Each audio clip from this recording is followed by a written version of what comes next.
اور انہیں چھوڑ کسی کے نہ کریں، کیونکہ کوئی اس لائق ہے نہیں، اور جو انسان مر گیا آپ اس کی پیروی کیسے کریں گے؟ بہت شکریہ. جو انسان زندہ ہے اور وہ کہہ رہا کہ میں ظاہر ہوں گا اور ہزاروں پہ ظاہر ہوا ہے، تو ہم اس کی پیروی کیوں نہیں کریں؟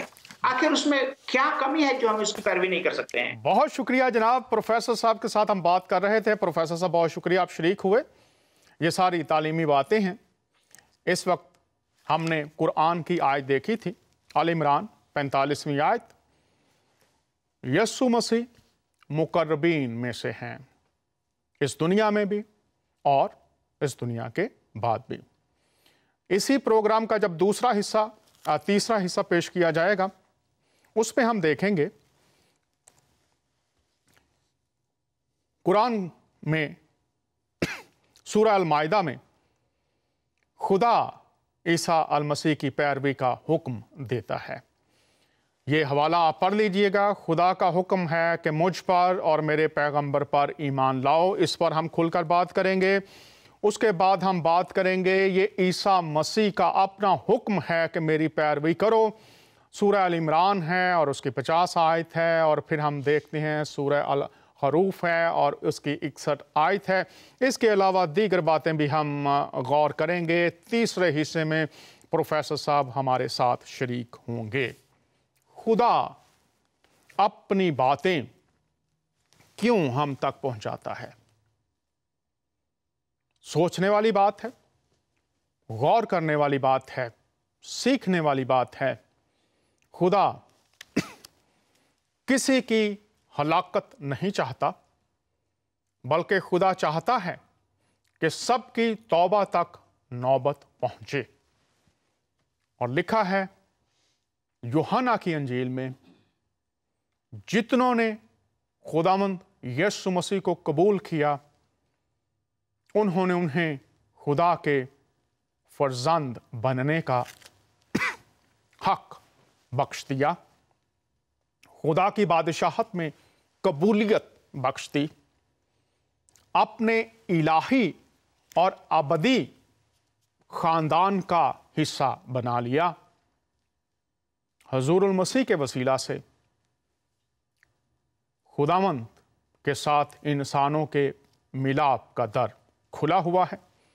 اسی لیے انہوں نے فرمایا تھا کہ دروازہ میں ہوں، جو میرے وسیلہ سے باپ کے پاس آتا ہے، جو کچھ میرا ہے سب کچھ اس کا ہے.